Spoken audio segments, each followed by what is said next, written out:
And going back to the fact that you will pledge an oath to the Constitution, not to President Trump, just like every other nominee, President Trump said in November that he is willing to use law enforcement, National Guard, or even active duty military to go after, quote, the threat from within the United States. I don't know exactly what he was talking about. But we have recent examples from your predecessors at DHS where federal law enforcement were sent into a state, in this case Oregon, without coordination with the governor. Those federal law enforcement officers at the time were putting down threats to federal buildings, and they were legitimate threats. I don't dispute there was destruction of property going on during a bunch of protests and riots. So I don't dispute that, but they weren't wearing insignia. We talked about this. They weren't wearing any markings. So people were arrested by folks in fatigues with no... This may look like a tense political exchange, but it's actually a test of whether the nation's security institutions will remain grounded in law, restraint, and truth. What's really being tested here is whether Homeland Security leadership will operate as independent guardians of national stability or as extensions of presidential will. This raises broader questions about the limits of executive authority, the role of factual intelligence in policy, and whether federal power will respect the constitutional balance with states. In this video, we'll break down how this hearing isn't simply about a nomination. It's about whether the systems designed to protect democracy can withstand political pressure. Thanks for being here, and thanks for our time in my office. Governor, I'm a former CIA officer, joined right after 9/11, and served 3 tours in Iraq alongside the military. I'm actually the first CIA officer in the Senate. To me, the most important thing, again, as a Democrat from a state that Trump won, right, on the same ballot, we both won. I understand we're going to have different policy opinions. I certainly understand that the president or incoming president has the right to nominate whoever he wants. Those are not the issues for me that I'm going to spend my time on. The ones that I care about the most relate to the mission of the organization when it was founded, protecting the homeland. And I think, to me, it's one thing when there's campaign rhetoric or politicization of things. Everyone does that on both sides of the aisle in this committee and in our line of work. But when it comes to actually protecting the country, you do have to be clear and honest about facts and not conflate things. So it's just important to me that I know, particularly since you do have one of the intelligence agencies within the Department of Homeland Security, that you're going to call a spade, right? The most recent acts of domestic terrorism in New Orleans, horrible incident, in Nevada, had nothing to do with migrants. Correct? Correct. They were homegrown American citizens. One of them was actually in a very elite military unit. I mean, it's horrible. It's one of the hardest things to catch, the sort of lone wolf, radicalized American citizen. But I want to protect ourselves. Our most recent examples of domestic terrorism were not what we've spent the majority talking about today, crime from a migrant. And I don't dispute there is crime, but I just want to know, and I want to hear from you as an intelligence officer, that you're going to speak about real threats and not blow something up, politicize something, make something more exciting, because that's maybe what the president wants to hear, but your mission to protect and defend the Constitution means calling honestly what the threats are to the country. Can you just... What happens here isn't about disagreement over policy. It's about whether national security leadership will operate in truth or in performance. When security threats are exaggerated or distorted, decisions stop being about protecting the nation and start being about protecting political storylines. That not only misleads the public, it reshapes agencies into tools of persuasion instead of protection.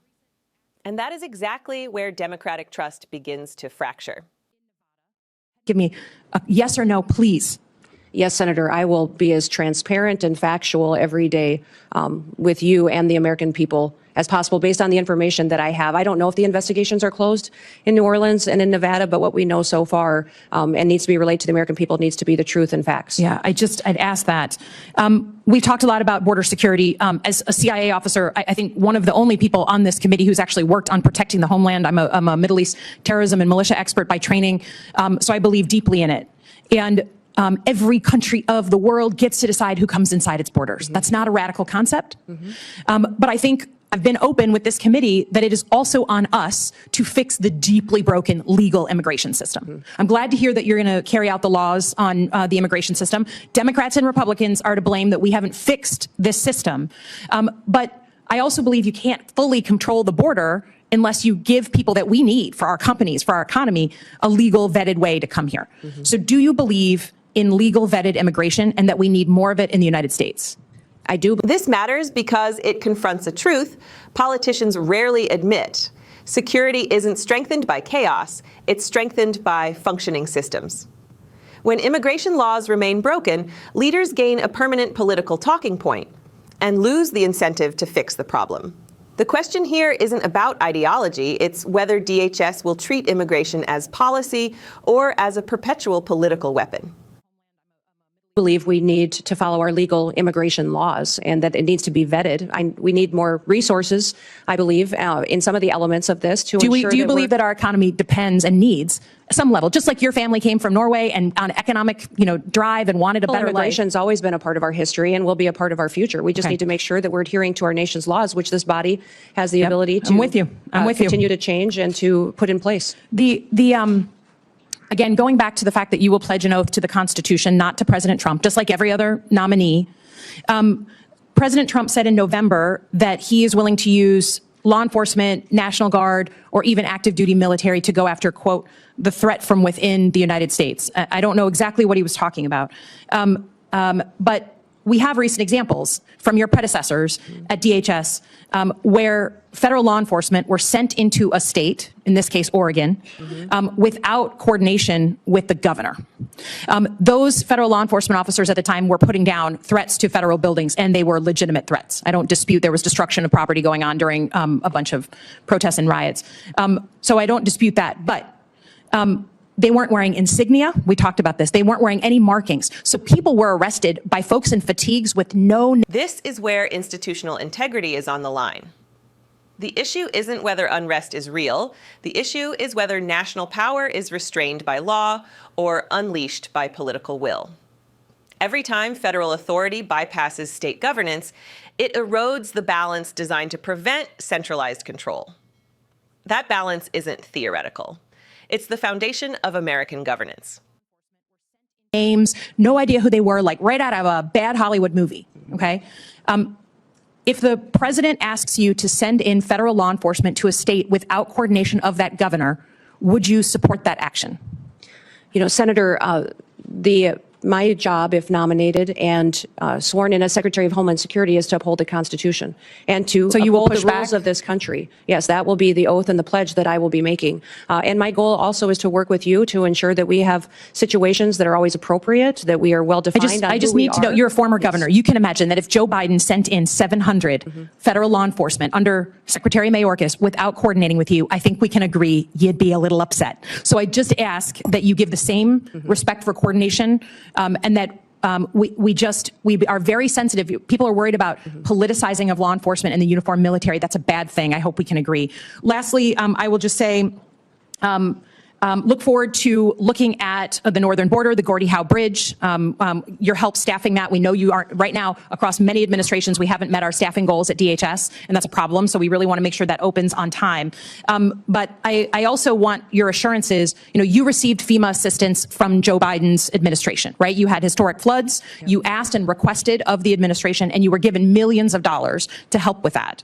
I understand you don't like Gavin Newsom, but can you say in front of the American people that you will open the books to this committee, who does have oversight over FEMA, right? Yep. That you will open the books in a bipartisan way to ensure whether it's North Carolina or California or anywhere in between, that the American people can know that you are not playing politics with disaster assistance? Yes, Senator, I'll work with you in this committee to make sure I'm following the federal law and ensuring that you have information and transparency from us and from DHS and FEMA. Thank you. Appreciate it. Yield back. Senator Langford. Governor Noem, great to see you. Great to see you, too. Thanks for being here. Thanks for accepting this nod that the president has given you. For Brian, thanks. Both of you, you've walked through a lot. I have had the privilege of knowing you for a very long time. This exchange forces a commitment that should never be controversial. Government resources must serve the public, not political allies. When disaster relief becomes selective, democracy stops being a system of equal protection and becomes a mechanism of reward and punishment. Transparency isn't a courtesy, it's a safeguard that prevents power from quietly turning into favoritism. Stepping back from the exchanges, this hearing reveals something larger than any nominee or any administration. A government wrestling with whether its security institutions exist to serve power or to restrain it. When leaders normalize blurred legal lines, selective transparency, and politically shaped narratives of threat, the price is paid in public trust and constitutional stability. The stakes aren't rhetorical. They define whether democratic institutions remain neutral guardians or become instruments of political force.